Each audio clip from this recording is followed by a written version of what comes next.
The improvements to homes are bound to be very attractive to many residents. But what else is L&Q planning to do? What about improving the look of Rushey Green? Caroline Bogacius is L&Q's Assistant Director of Economic Regeneration and Stock Transfer. She knows Rushey Green very well, and along with Eve Quarterman, she's been involved from the start of the consultation with residents, so she's very familiar with your concerns. In reality, Rushey Green is a collection of individual areas, each with its own priorities and issues. Residents have told us that tidying up the general area is a real concern. So as well as bringing residents' homes up to a decent standard, we want to go the extra mile and invest in their environment by improving green spaces, boundaries, fences and security. How do you plan to do that? We will invest more than £2 million to improve the surrounding area. Together we will develop a programme that meets residents' needs. That all sounds very nice, but how will you put it into practice? By working with residents and the community board to understand their priorities, this will help us to develop the environmental improvement programme. This will include improving and replanting some of the green areas to make them more attractive to residents. Residents have told us about the poor state of fencing in many areas of Rushey Green. We will be offering new quality fencing that will not only improve the look of the area, it will also improve security. For added security, we will also improve external lighting and install door entry systems where they're needed. Michelle, the big question, of course, is rents. Will they increase dramatically if L&Q becomes the new landlord? The simple answer is no, but let me offer some reassurances. In our offer to tenants, we will clearly set out our rents policy. The government has stated that all tenants across the country should pay the same rent, whether they're with the council or a registered provider. At the time of transfer, tenants in Rushey Green will pay the same rent as they would have paid to the council. Rules for the calculation of target rents are exactly the same for the council and L&Q. Current government guidelines state that rents can be increased by no more than the retail price index plus 0.5% plus £2 per week. L&Q will increase the rent at a lower level than the government guidelines, RPI, plus 0.5% plus £1 per week, until it reaches government targets. Once target rents are reached, tenants will not pay more than they would have paid if they had remained with the council. Rents will then increase in April each year, just as they do now with the council. What about tenants who claim housing benefit? Will they be affected? No, tenants will also still be able to claim housing benefit to help with rent and council tax payments if that's what they do now. All the details about rents are explained in the offer document, which will be sent to each tenant shortly.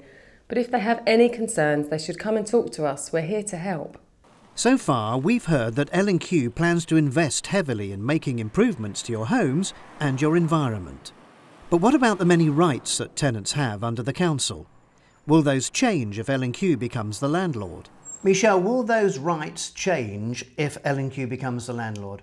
There will be no change. All of the rights that tenants enjoy with the council will remain the same. The only right they will lose is the one that allows them to form a tenant management organisation. Why is that? Because housing associations don't have the power to set up tenant management organisations. However, we will create community boards which will give residents a real say in what happens in their area. The Rushey Green Community Board will have real power to influence and monitor our performance and service to Rushey Green residents. One board member will be offered a place on the South East Neighbourhood Committee.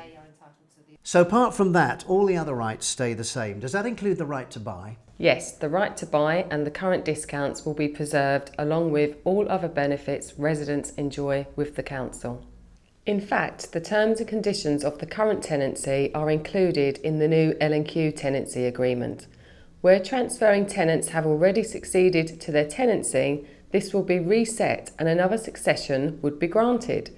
This is a real benefit for families who have concerns for the future well-being of others living in their home, including their children.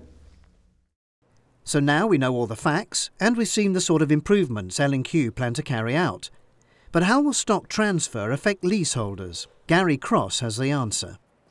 If the transfer goes ahead and you're a leaseholder, L&Q will become your freeholder rather than Lewisham Council. Every leaseholder will receive a separate consultation document in the autumn, containing all the information you need about our offer to you. Transfer to L&Q would not affect the terms of the lease, as L&Q would take it on with the same terms and conditions. L&Q has capped the cost of repairs at £5,000 in the first 5 years.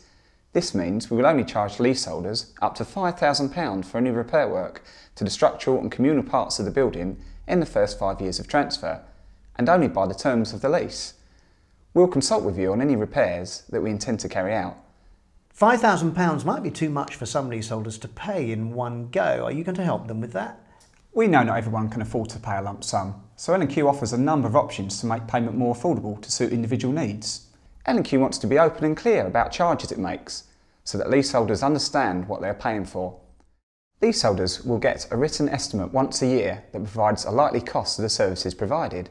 Within 6 months of the end of the financial year, a statement will be sent through, outlining the actual amount that we've spent.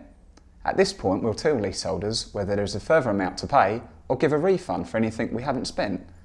We have a dedicated service charge team that will deal with any queries leaseholders may have concerning the charges and statements that they receive.